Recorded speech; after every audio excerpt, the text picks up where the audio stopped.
What's up, everybody? Today we're getting into part 3 of Mel Waters, Mel's Hole, getting interviewed by Art Bell. Part 3. Make sure to watch part 1. Click on this channel. Watch part 1. Hit that thumbs up, subscribe, and I'll see you guys on the next one. Thank you guys for watching. One of the greatest stories ever told was told on this program. How long ago was it? God, I don't even remember now. About a hole in the ground that had no end, or no end that anybody could find. It was the damnedest story you ever heard in your whole life. Anybody remember Mel's Hole? Well, guess who I've got on the line, I think. Mel. Mel, is it you? It is him. It is I. Can't believe it, Mel. Yes, indeed. Listen, brother, I just spent an hour red-faced, embarrassed, because I thought the Blair Witch Project was real. And I really thought it was real, Mel. I really thought it was real. I mean, I've still got the hook in my mouth here. And so I guess the first question I ought to ask you is, how long ago, Mel, did we do the shows that we did? Oh, gosh, this must have been about, I'm going to say 97. 97. Well, it was one of the greatest stories, no doubt, ever told. In fact, it spurred all kinds of things. Television crews went up to Ellensburg, Washington. I know it. I heard many things, and so I must begin by asking you, before I go forward any further with you tonight at all, Mel, is Mel's Hole, the story of Mel's Hole, another Blair Witch Project? I will not drop any bombshells on you in regards to this being the Blair Witch Project. This is not the Blair Witch Project. Real as a heart. My life. This is my property. I may end up telling you things that will maybe I haven't seen the Blair Witch Project. So I don't know anything about that, but I will say that I can tell you some pretty scary things. I know you can. But all right. So anyway, I just wanted to get that out of the way here at the beginning before my face goes. Oh, no, this is not that. All right. Well, back in '97, I forget. Did I get like a fax from you? I sent you a fax way back then. Is that how it began? And basically, I was just curious about this hole on my property, and I knew with your big audience that somebody might be able to return some information to me.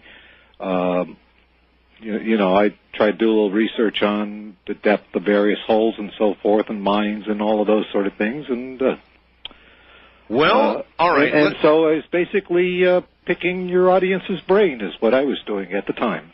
Well, we were picking yours. It's the damnedest story I ever heard.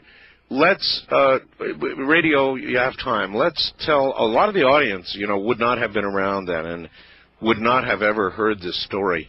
And I've never heard one like it in my life. So, if you would... oh, sure. I'll recap...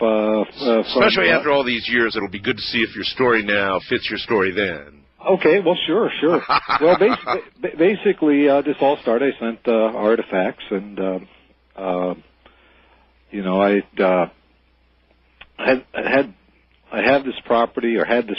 Well, we're going to get into that later on. But you owned the property at the time, right? Yeah, it was actually my wife's property. But, okay, was it empty property ostensibly? No, we had some outbuildings on there, a couple of trailers. It was really unimproved land, but while I could, I was living there, and it was really I left the property. Okay, so you lived in a trailer on the property? Yeah. Okay, and then there was another trailer or two on the property at the time? Yeah, there were several outbuildings out there, and I had basically was doing a lot of research in various Indian herbal medicine and so forth. I grew various things there. I remember that.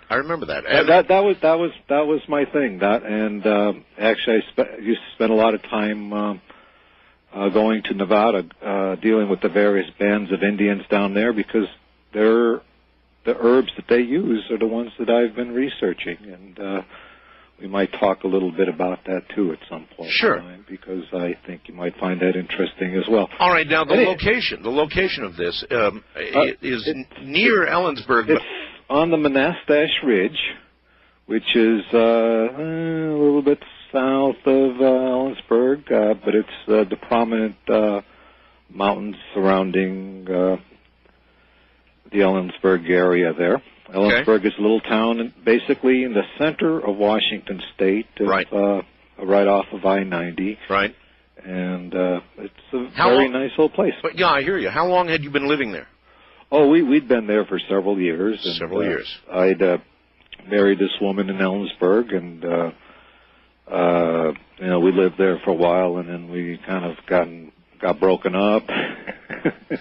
Well, at the time that you faxed me, you simply said, I don't even remember the facts now, but you said there was a hole on your property. Yeah. Into which, I guess for years, people had been dumping stuff. Oh, absolutely. And one of the things I didn't tell you about, one of the things that regularly was dumped in the hole was a little Mexican fellow used to come around about once a week. Yeah.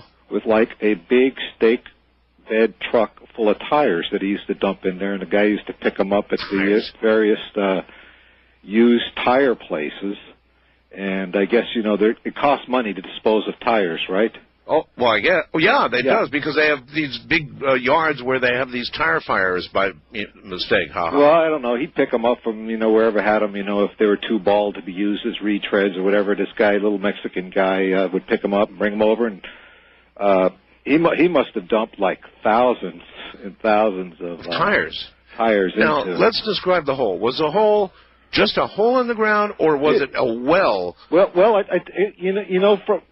if you looked at it, you know, if you were walking up to it, you'd say, "Huh, this is kind of an interesting looking well." What it was is about 9 feet across. 9 feet across. And there was stonework around it, and I don't know when the stonework got put into it, but it was sort of. It was round then. Yes, it was perfectly round. And you're saying it was not 9 feet in diameter? The diameter of it was 9 feet, and what I did is I built a metal cover for the top, so when it wasn't being used as garbage disposal, for lack of a better term, it was covered up because I didn't want any problems. You know, people falling into it, kids falling into it, whatever. You know, I was. Oh yeah, you'd be charged with some kind of crime or something. Well, yeah. I'm beginning to wonder now if they would have ever been heard from again if it had gone into it. But, I don't think so. You just hear a scream disappearing. Yeah, just kind of going on into infinity. But I'd written to you, and I said I've basically let like 80,000 feet worth of monofilament fishing line. You know, but there's even more before that. I mean, you said that people were throwing like dead cows in there. Yeah, the cows. I used to love, one of my favorite things to chuck in there was like television tubes. Man, I'd throw television tubes, the picture tube down there, and and it was big enough so you could drop it. In other words, the hole, I take it, for as far as one could see or hear, went straight down. It must have. I would. If I would hold something over, like towards the center of the hole, and I couldn't go all the way to the center because, you know, going by 9 feet across, that's more than 4.5 feet across. But sure, if I held something out like the size of a picture tube, you know, 19-inch picture tube from an old TV set, and drop that in there, I would never hear it hit anything. It would just fall. And fall, and fall, and fall. And that's what made me curious, is that how come, you know, I mean, you know, I didn't hear a splash. No crash. No crashing, no, you know, I mean, I could hear something if I didn't get things like dead center there, you know, and if it spun and... If it would hit the sides, yeah. But then eventually that sound would give up, too, so, you know... By the way, going back, do you have any idea what this hole originally was? Was it anything? Was it something that anybody dug, do you think? Was it something that was naturally always there, or what do you think it was? As far as I can determine, and you know, everyone that I'd spoken with said that hole has always been associated with that property. One person that I talked to says, well, as far as we know, the hole there, you know, and your property's been there as long as the the whalebone has been in the tree out there in Ellensburg. Ellensburg is a strange place. We've got a tree out in Ellensburg. Yes. On someone's yard. Yes. And there's a whalebone jaw growing out of the tree. What? Yeah, the jaw of a whalebone, and it's like embedded in the tree. Are you telling me the truth? Yeah, you can go to. Yeah, in fact, I was familiar with it because I used to walk the neighborhoods there and see it. You could see the tree, but you could actually go to the Yakima Herald newspaper. Yeah. And you could see a picture of it. How? Look, that's Central Washington. Yes. That's not the ocean. Yes. No, the ocean is a good. The Puget Sound's a good 90 miles away. 90 miles. Yes. So how could there be a whalebone growing out of a tree? There you go. But the whalebone's been there like for 100 years. You know, and people tell me the ones I've talked to say, well, your hole's been there as long as. I mean, Ellensburg doesn't go back much further than I'd say 150 years. 150 years. You know, so I mean that was a town. So that hole was probably there long before. Way before that, and other people held the property, and I don't know at what point did the rockery get built around it, but it's kind of nice. It looks nice. So you're telling me like thousands of tires, refrigerators, even dead cows, dead animals, dead dogs, whatever. It's like you didn't have to burn trash. Oh no, and we were kind of we're kind of what I would say is sort of ecologically sensible people there, so we don't really generate a lot of garbage or trash or anything. But yes, we did put our household trash in there if we didn't use it for compost or things like that. If we got some right. So we threw a lot of stuff in there. So after years and years, you finally got, and I understand, incredibly curious about how deep this damn thing really was. It was just one of those moments that all of a sudden you say, good grief, I got to get to the bottom of this, right? So to speak. Pun intended. Yeah. And so I used to when I lived in California, I used to do a lot of shark fishing, and so I had some of those big old, reel type fishing poles, and so the first thing I did was empty. It must have been about it could have been about 1,200 yards of fishing line down there. What did you do? Did you take a rod, or how did you lower? Well, yeah, the first adventure that I had with this, and this was kind of. Before the obsession began with finding out more about this, is that I basically sent down into the hole from just my big shark fishing pole, a fishing weight, and next to the fishing weight I also had a roll of lifesavers. Lifesavers. And the reason I had the lifesavers at the end is that if I hit water. This old shark fisherman's trick. If I hit water, the lifesavers would melt. Well, sure. Yeah. See, we used to do that when we go fishing. Yeah, in other words, it would be so far down that anything else you would put down there, would obviously be dry by the time you got to back up again. Yeah. So, I just, emptied the fishing pole, and then, when it got to the end of the line, I just let it sit there for a while, and it takes a little while for a roll of lifesavers to melt, but, that's how it would determine that it was wet down. If it was wet down there, they hit water. So how much initial line did you have on that first? It must. I'm going. Through trying to remember what these big Penn reels held, but there was like it must have been about 1,200 yards on there.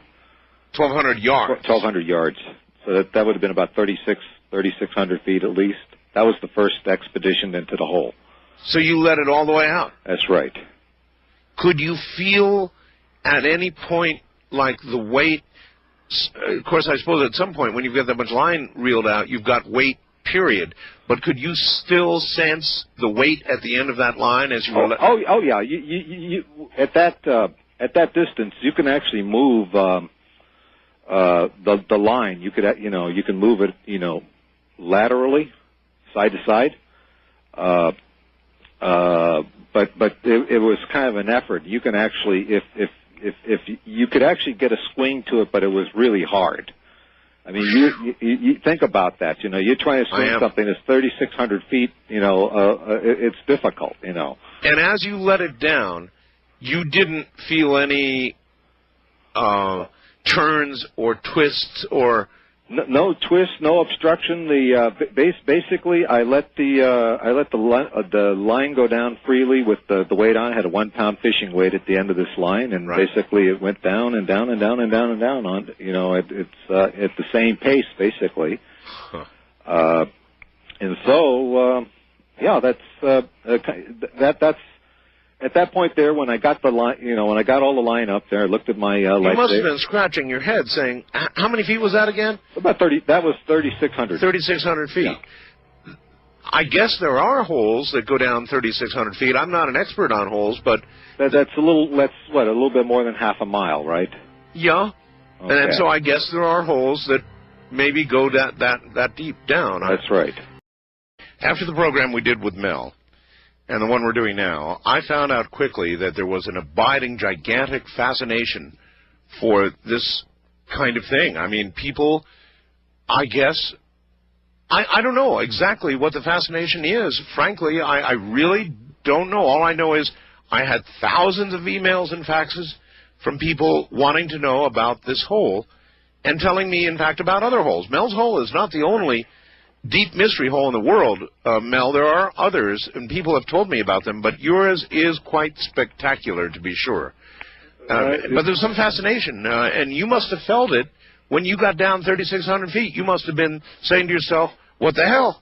Well, yeah, at that point there, it became kind of a quest to find out how far this will go down. So I went, basically when it hit 3,600 feet and came up with dry lifesaver candies. Right. I said, well, I'm going to need more fishing line than this. And so basically I, let out the 3,600 feet, let another 3,600 feet in from a similar reel. So down at that point to 36 and 36, that's 7,200 feet. So you're down you're like a mile and a half down. Over a mile at that point there. And I was still going, it was still going down.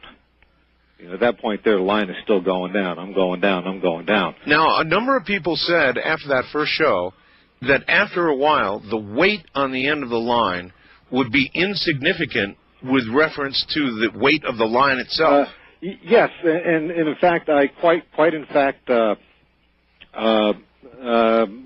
that, and I was curious about it myself.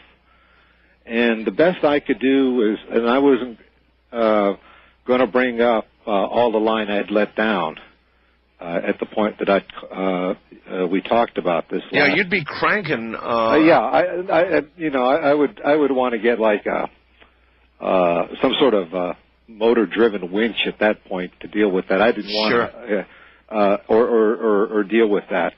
But anyway, what I did is just attached, looped it around one of those spring fisherman scales, the kind that you put in your tackle box there, and kind of try to get a weight on that thing there. And I think when I weighed it, it was like 17, 18, somewhere around there, 17, 18 pounds. 17 or 18 pounds. Yeah, I'm not. I don't have this written down, so I don't remember exactly. But the combined weight of the weight that I had on there, plus the weight of all the line that went into the hole, when I took the final, reading of line, was about 17, 18 pounds of line down there, and that's a lot when you think about monofilament fishing line. I mean, that stuff. When you have, like, even if you have a spool of it, it's pretty insignificant stuff. But when you got that much out there, it's going to weigh a lot. Oh, well, sure. And how much? What was the final total of how much you got down there? I got down exactly at the point that I'd given up putting line in there, and when I'd contacted you, I had 80,000 feet worth of line down in there. 80,000 feet. 80. And I don't know, that translates to like, what, 15 miles worth of line? Oh, my God. 80,000 feet. And is there any way that you could be sure? Now, eventually, did you reel all that back in again? No. No, I did not bring that line back up again there. So you never saw the lifesavers from that far down? No. There were lifesavers at the end of it for sure because I just let the assembly go down there.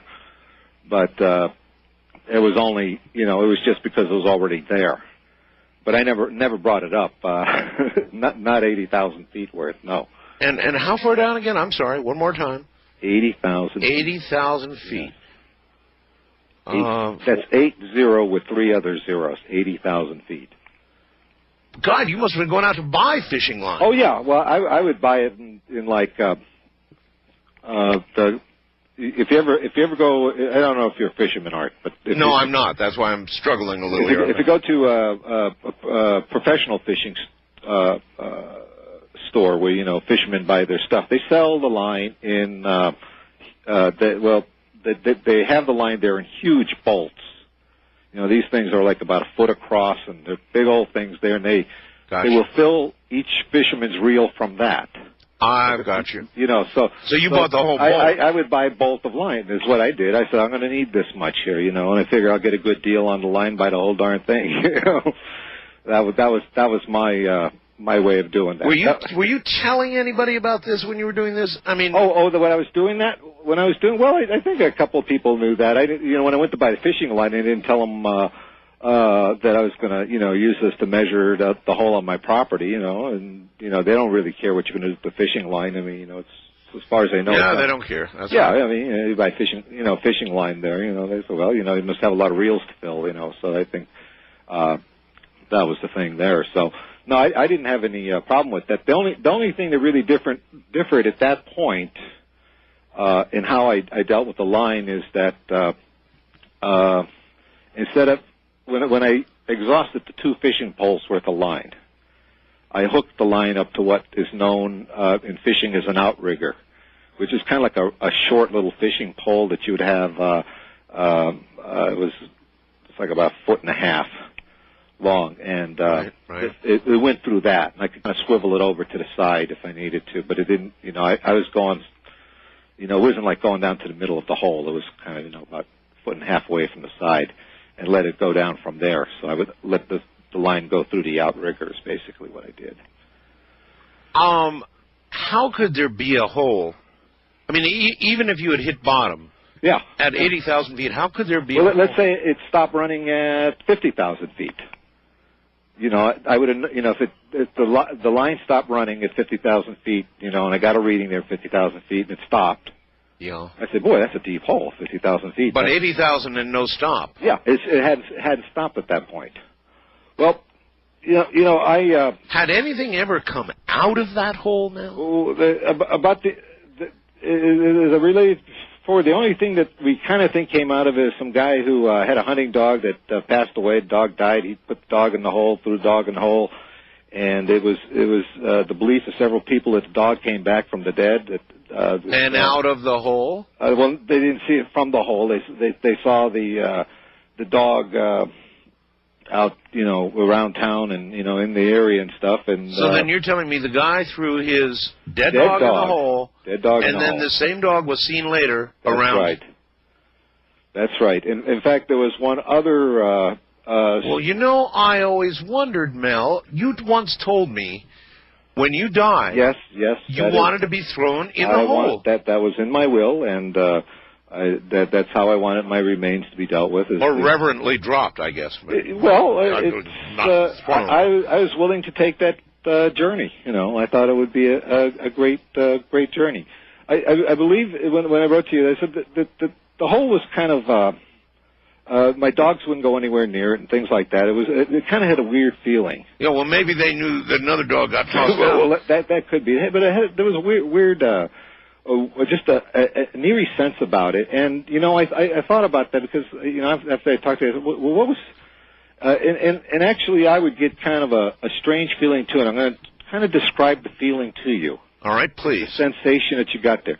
Have you ever been surprised by the moon? It's like you go out, you look out the window, and the moon is up there, and it's like for a second you don't realize it's the moon. Sure. You get that eerie sense, and then sure. then your your brain puts together that it is the moon. Yeah, sure, that's happened to everybody. You get, but that feeling is like you got that feeling a lot around the hole there.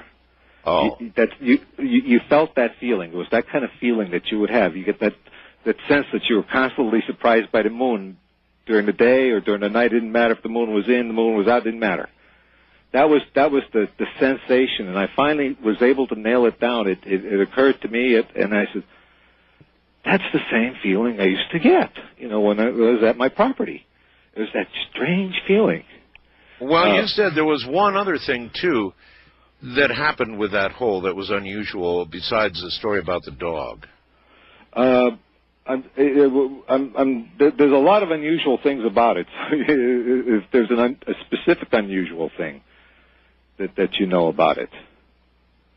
Well, the one thing that it was said.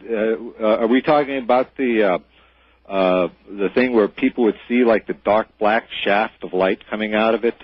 No. But tell me about that. Well, this was something again that was told to me, but it was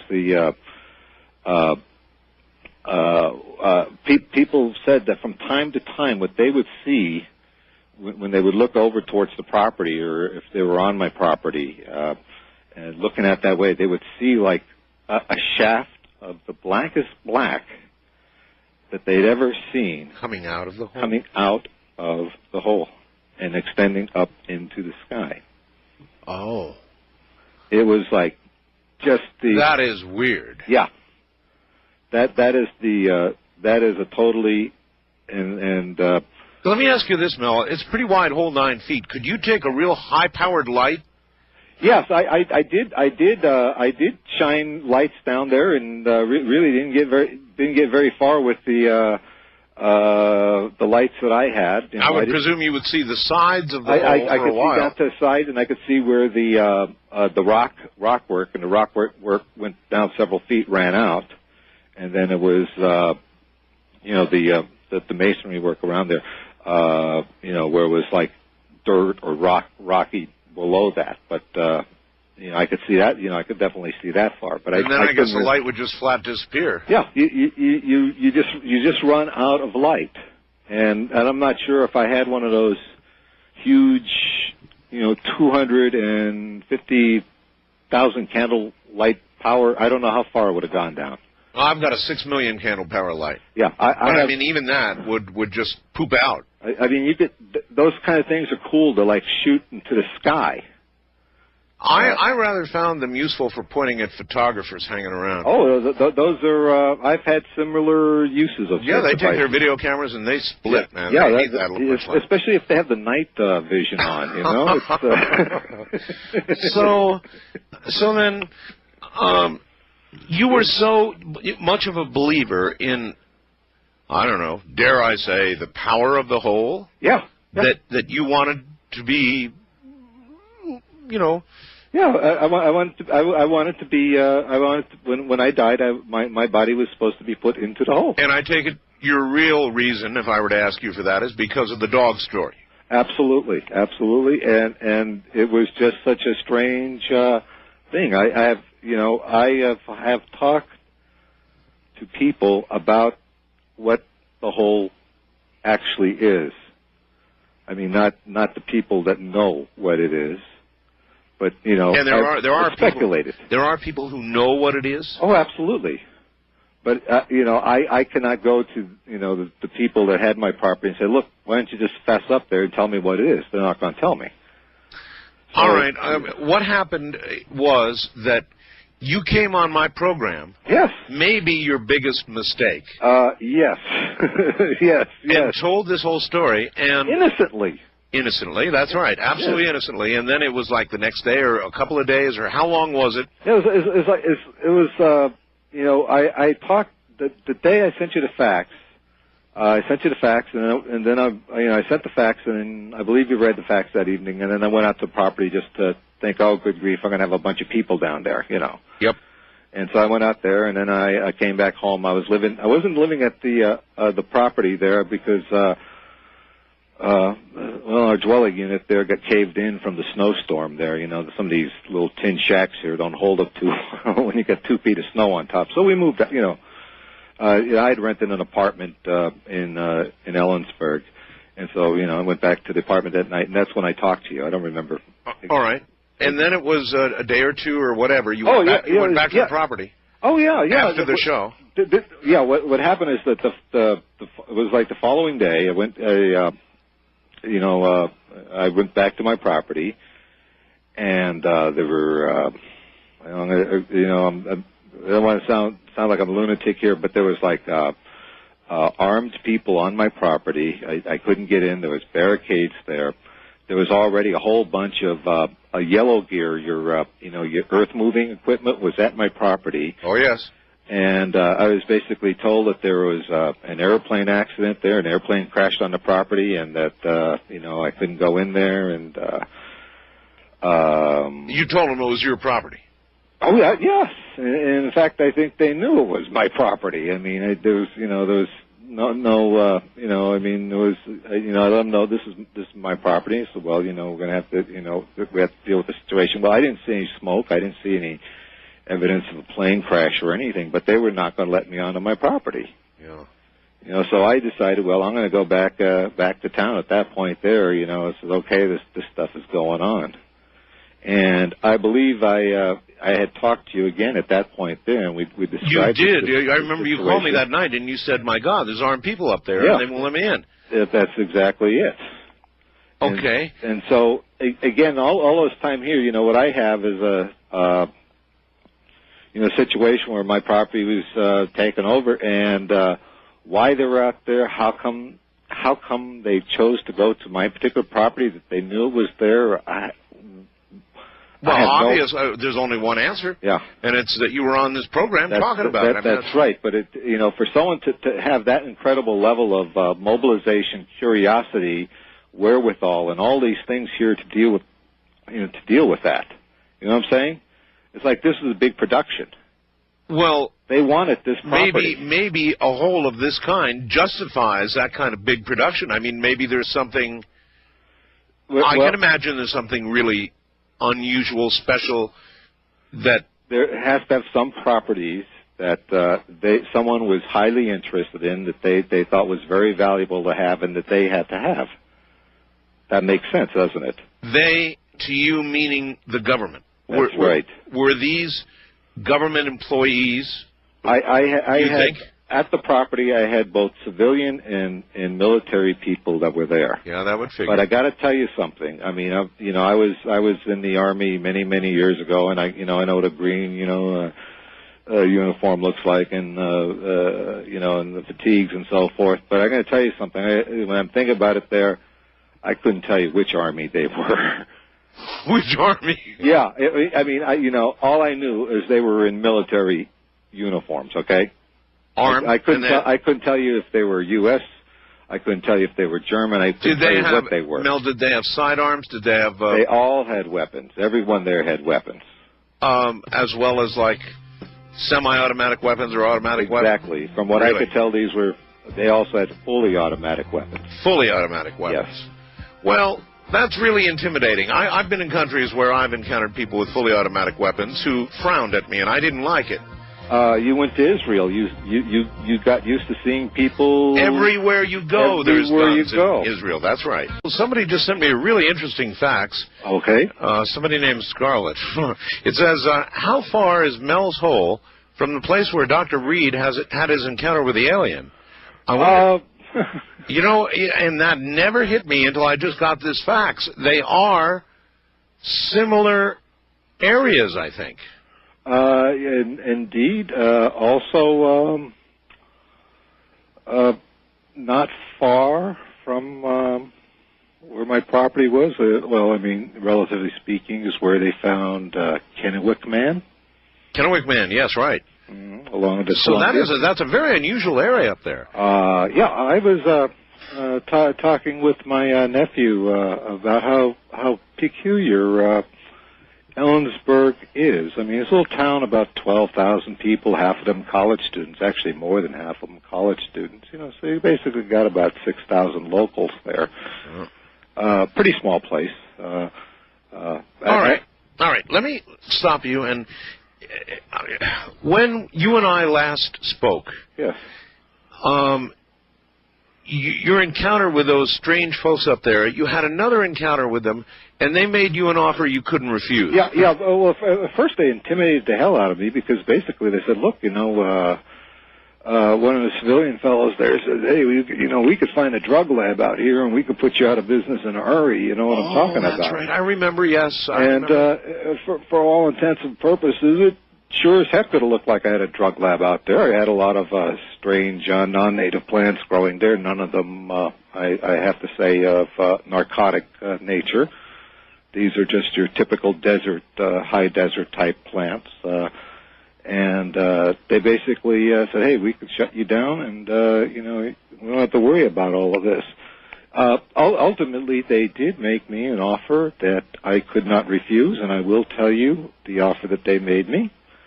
And it had to do with going to Australia, and I needed money to go to Australia, and I wanted to continue my research in medicinal plants. And so we put together a very interesting package and a very interesting lease on the land to this party.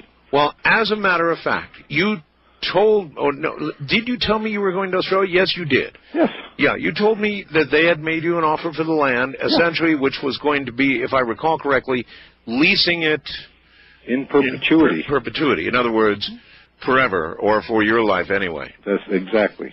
And so then you were off to Australia with a parcel of money. I'll tell you, they basically gave me $250,000 a month for the property. $250,000 a month, my God! And so you were, and I know you were in Australia because you sent me absolutely a number of emails, which I did mention to my audience from Australia. I mean, there was no question where it was from. It was from Australia. No, I was set up in Australia. I had I actually for a good while lived out there in Perth, which I loved living in Perth. In Perth.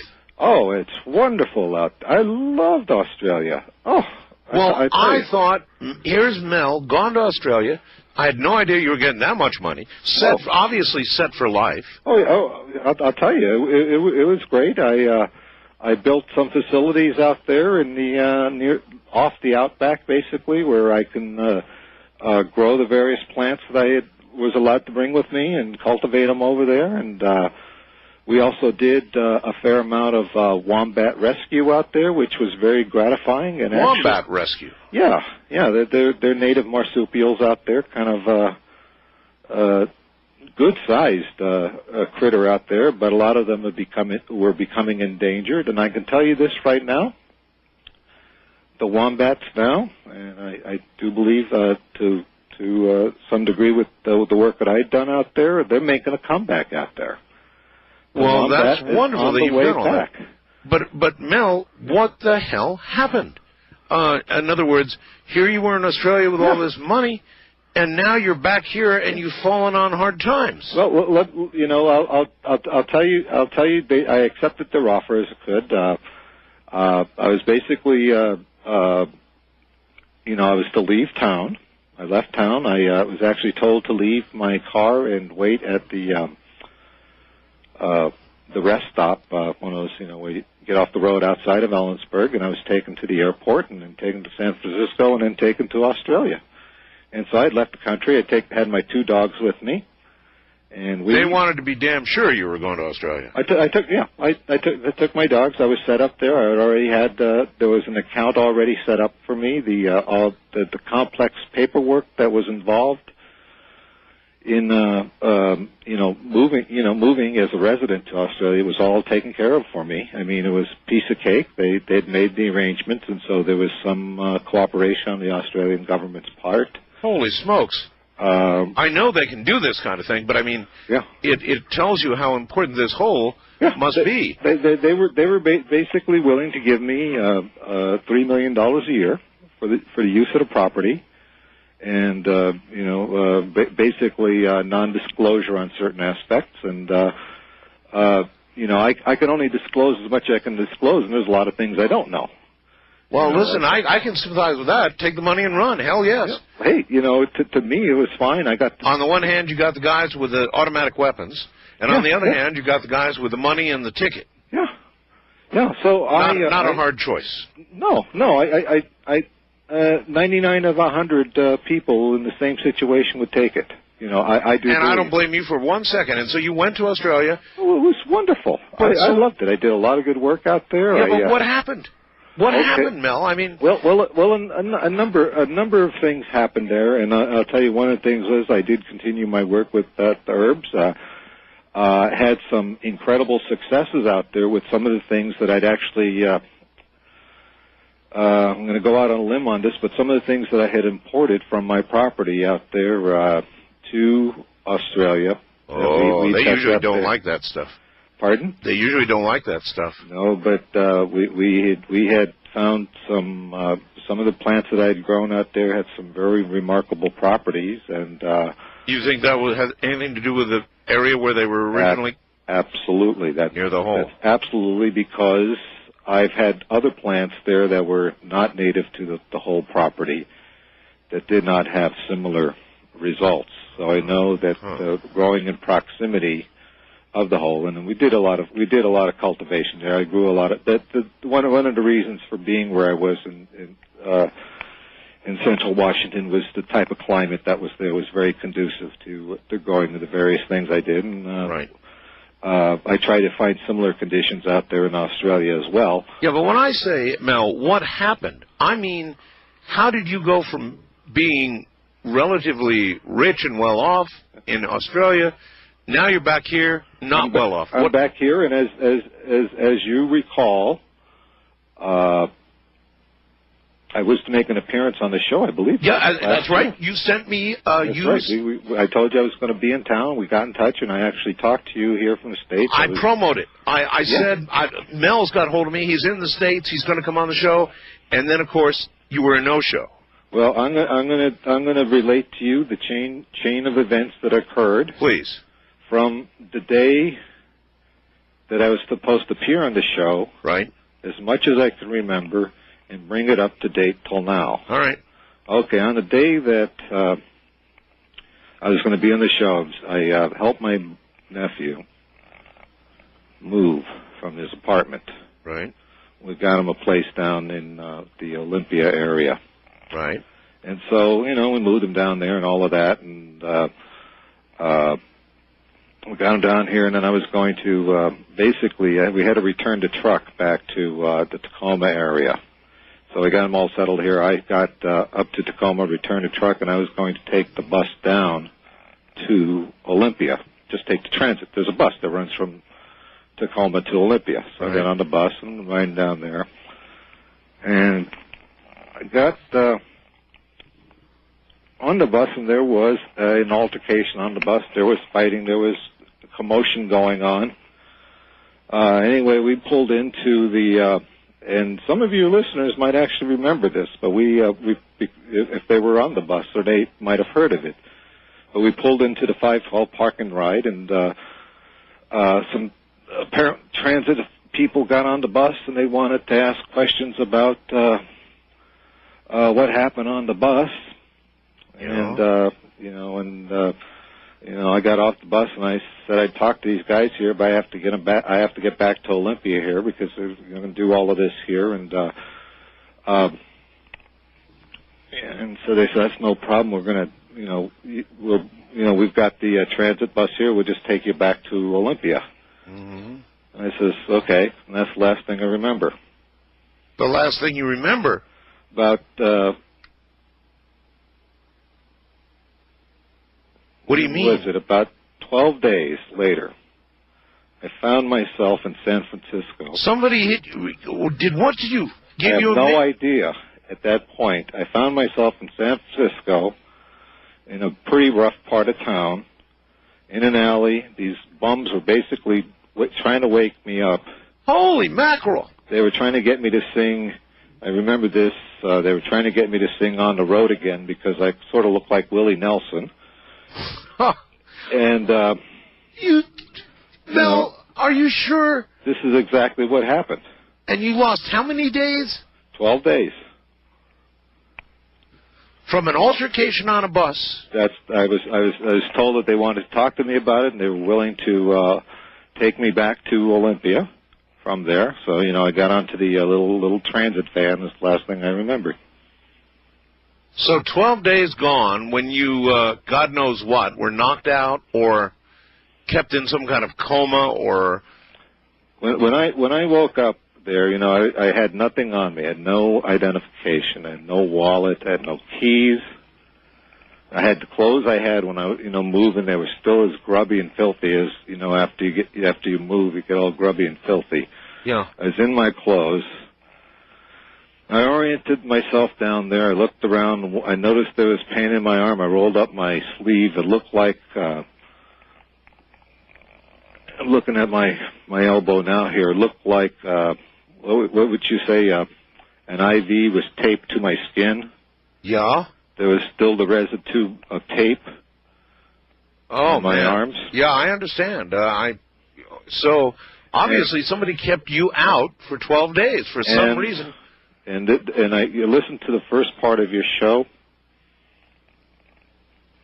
and, you know, you're talking about teeth. Yeah. All of my back teeth have been removed. What? I have no back teeth. You have no back teeth? None. You don't mean like... no molars, no wisdom teeth. You're not talking about wisdom teeth. You're talking about... None. No back teeth. None on top, none on bottom. Why would they take your teeth out? I have no idea, Art. The next thing I got in touch with my nephew. I said, look, I'm down here. He gets me a Greyhound ticket to pick up at the bus station over there. I get on the bus. And you were broke? I had nothing. Nothing. I had nothing. You know, I mean, that was it. I had no, you know, he gets me on the bus. I take the bus back. You know, and, you know, he told me he was just absolutely frantic, you know, because I'd called him collect from down there. And I was frantic too. I couldn't figure out what happened to you. So, what happened is there I am, you know, looked like something had occurred to me there. I had no teeth there. I have no idea why I have no teeth in the back. I have front teeth.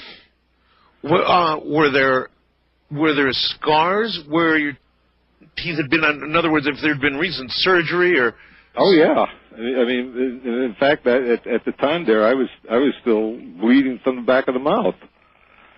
I mean, I could still taste blood in the back of my mouth there, so it was pretty ugly. Boy, you were screwing with somebody you shouldn't have been screwing with. Well, you know, I would think that the easy answer would be is that it had something to do with I'm going to get on the air and, you know, blah blah blah and say this and that. In other words, since I had promoted the show. Yeah, but that's really not it. That's if that is it, then you could be in danger now. Well, I don't believe that was it because, you know, there's a lot of things that I was doing. I kind of got myself in trouble. Yeah, but Mel, if you think about the fact that look what happened after the first time you came on my show. Yeah. Then look what happened after I promoted years later that you were going to be on my show again. Yeah. And you're gone for 12 days. Mm-hmm. You have to imagine there's a possibility of a relationship there. We could take the connection and we could put it on the back burner, but you know, I'm a curious fellow. I mean, any guy that runs 80,000 feet of line into a He's hole, a curious guy. Yeah, he's a curious guy. You know, I got back to my nephews, and I'm still with my nephew now. Don't even say where. No, but I found out that, and I don't know if you can appreciate this or that, but the next thing that happened to me is that I found that there was some legal action taken against me. Legal action. And the legal action was taken on behalf of my former wife. Your former wife? Yeah. Basically, I had the property on the Monastaches. You had said it was her property. It was her property, and it was basically, she had leased it to me in perpetuity as part of our divorce settlement. I had helped her go through school. All right, Mel. Yeah. Hold on. We're at the bottom of the hour. Oh, it just gets...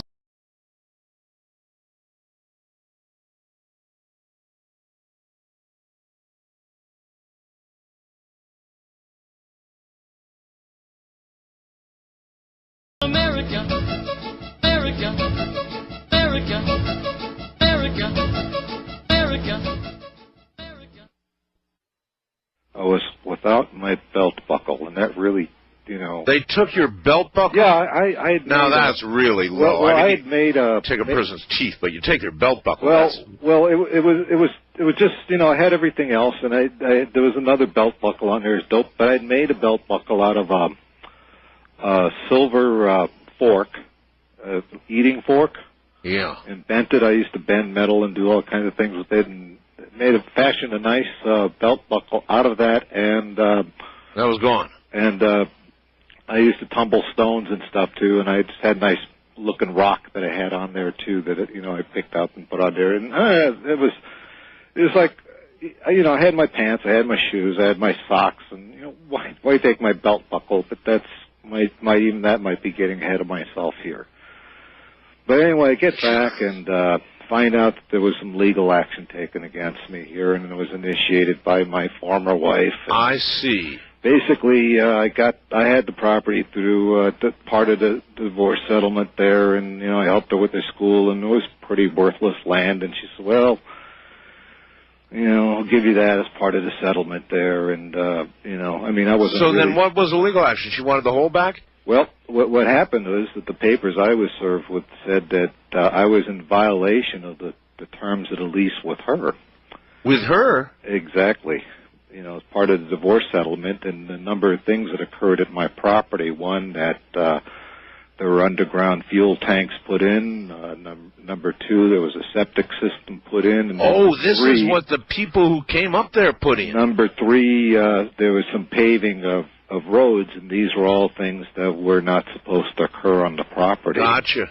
And so basically, I had lost all rights to the property out there, period. The sad thing about it was I was giving my former wife, because we kind of had an agreement there that if I were to profit from the property, I would, take care of her. We had, we didn't have enough there to keep a marriage going, but certainly didn't have anything against her. I was giving her $25,000 a month. Oh, it's pretty generous. Yeah, I would say that would keep her. Well, she must have smelled the color of the money. I mean. Basically, I figured she must have known if you were giving her $25,000, there was a lot more.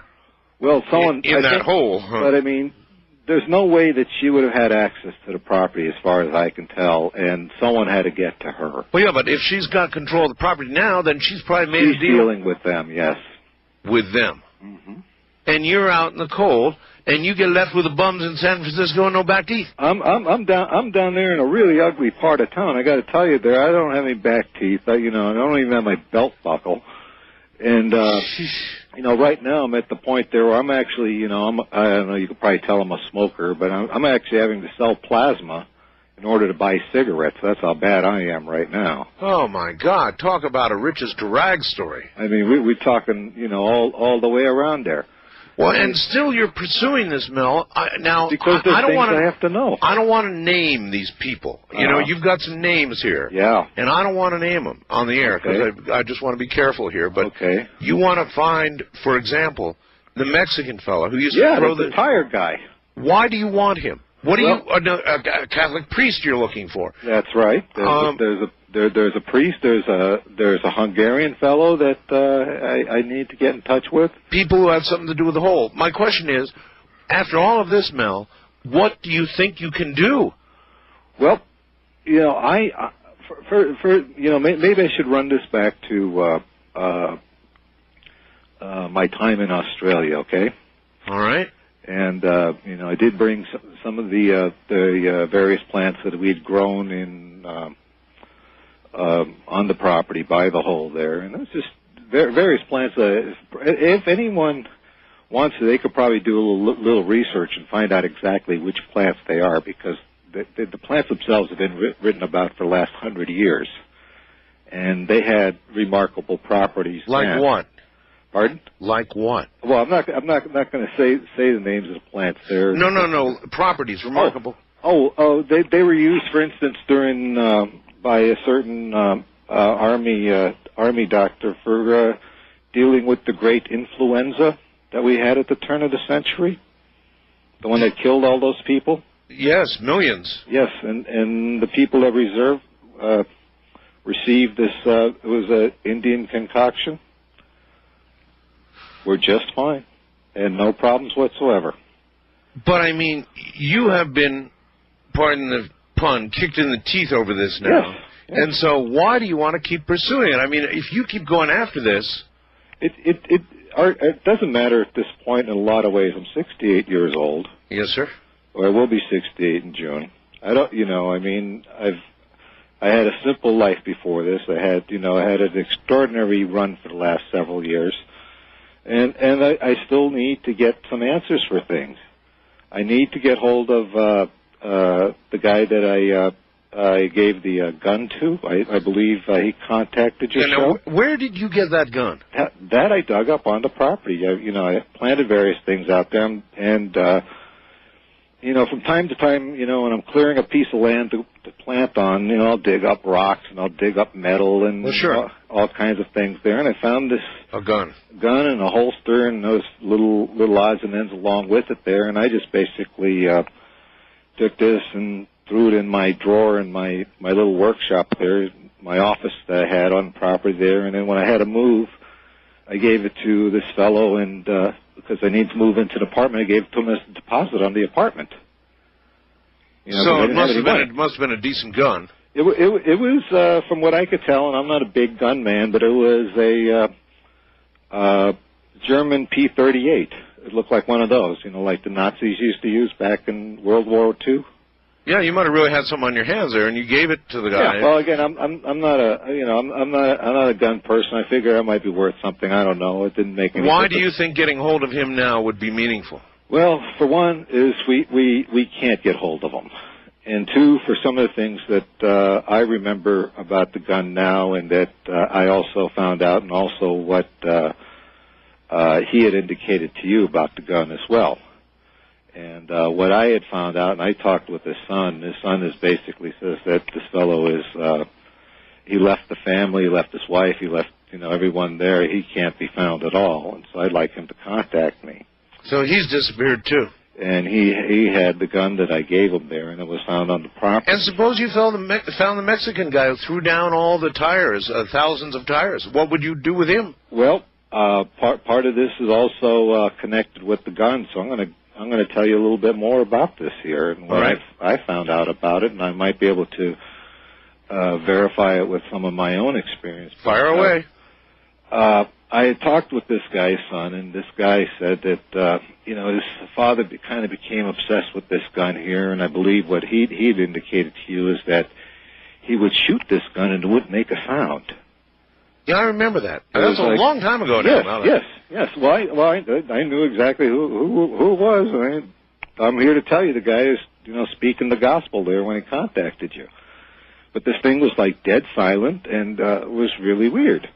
Well, I talked with this guy's son because he's kind of close with my nephew, and we got talking. He says, what was interesting about this gun, what my dad told me, and when we were talking about it, and he kind of demonstrated for him, is that he would set the gun down, like near the radio, and it would pick up signals from all over the place, like from the past, from the present, from any type of radio signals, and you could change the channels on the radio.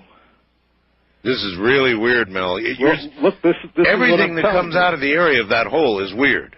Well, this is what I'm telling you here, is that he would do that if he would just like about a foot away from wave his hand near the gun. Yeah. The channels would change there, and he would get something like a baseball game from 1963, or it would be a weather report from Iowa, or it would be something from Canada, or it would be Mexican music playing. But if he was very still, it would stay exactly on a certain channel there, and he would get something like Out of Time with it. That's weird. Okay. That's really weird. And so that So now I see why you want to find the gun. I'd like to find him. I'd like to find out that he's okay and that, you know, he hasn't done anything really peculiar or very strange. Maybe it's true that everybody who in any way encountered the hole in the area came to problems. Well, the guy with the tires, I want to get in touch with him because I had given his, it must have been a son or it must have been a grandson of his, he once drove the truck out there and he had some problems on the property and his son drove out there after him to help him with the truck and, you know, get him going there. And he had trouble there too. To make a long story short, I gave him a couple of buckets of 5-gallon paint buckets full of like rocks and metal and stuff that I'd picked up on the property. Yeah. That I was, instead of chucking them aside, I would just toss them in these buckets, and occasionally I'd sort through them and see what's going on. But I gave it to him right to put in the back of his car so he can get out of there because he wasn't getting any traction.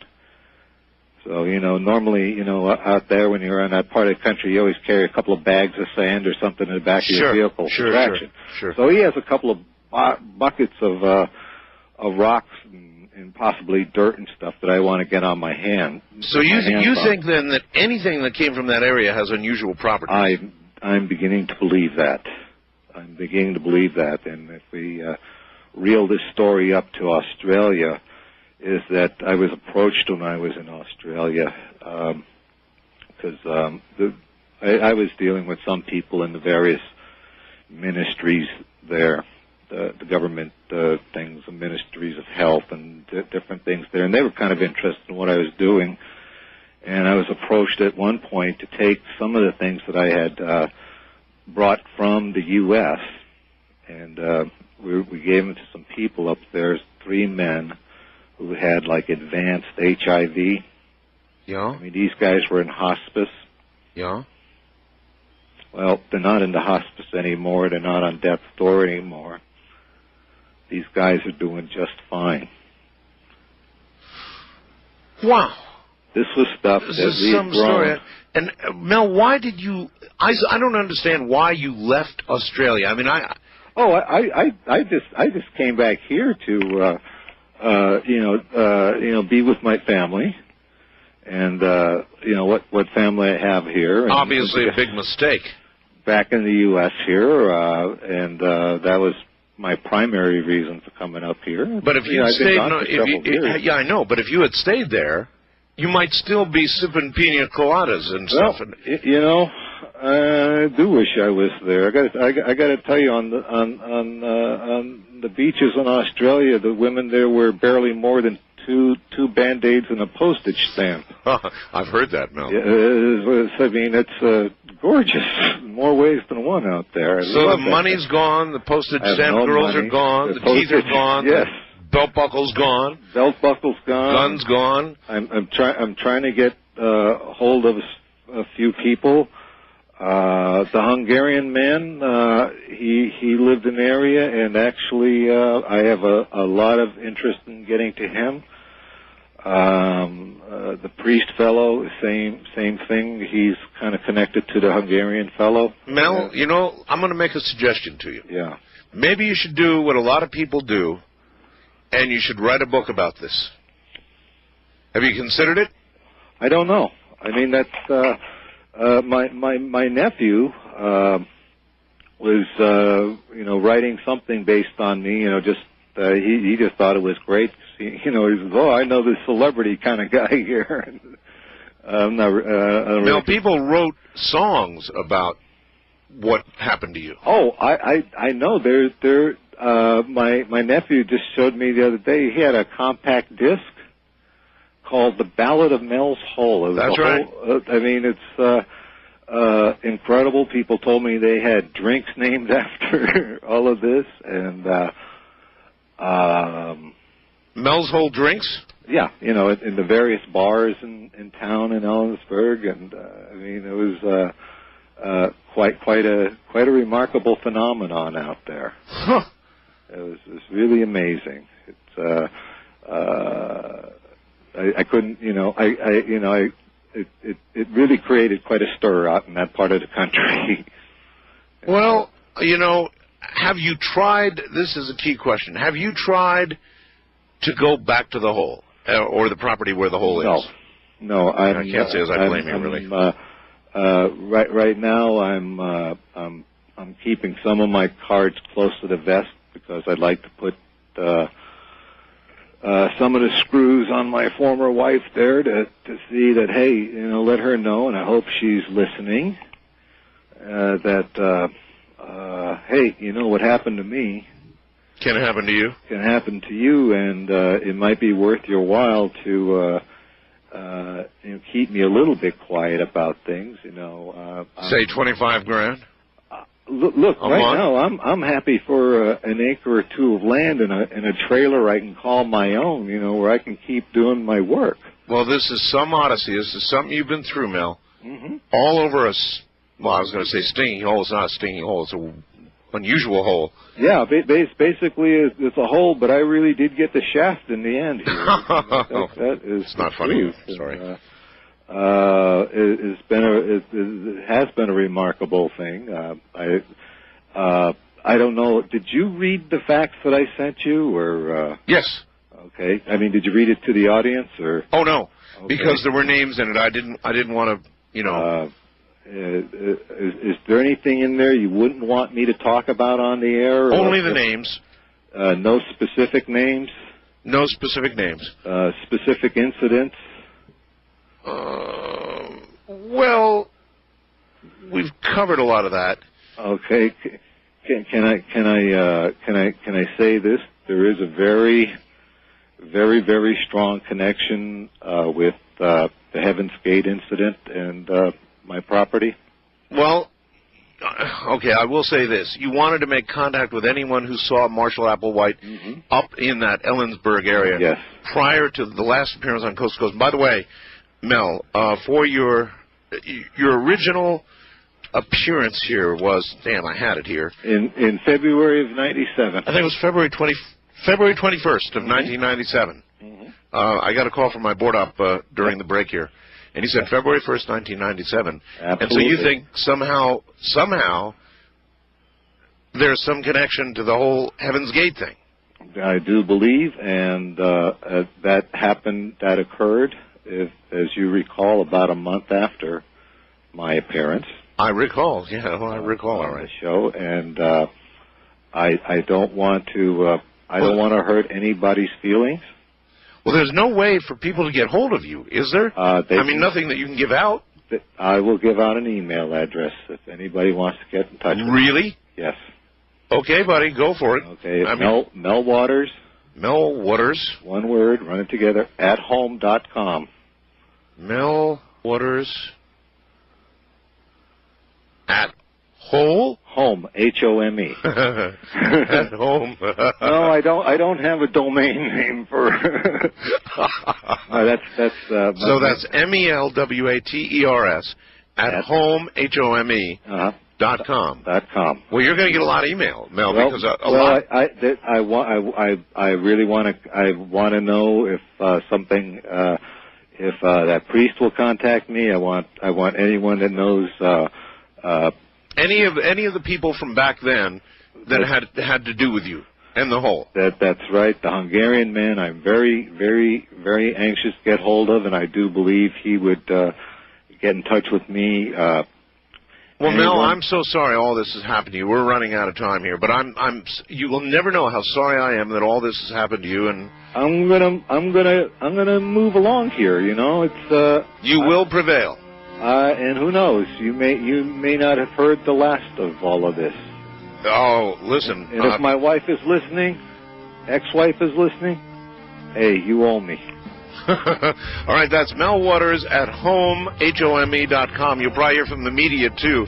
Listen, buddy, hold on your website there. I want those people to get hold of me. Hold on to your front teeth, Mel. Thank you. Later, buddy. Bye. Every bottle is a story, counting up the cost.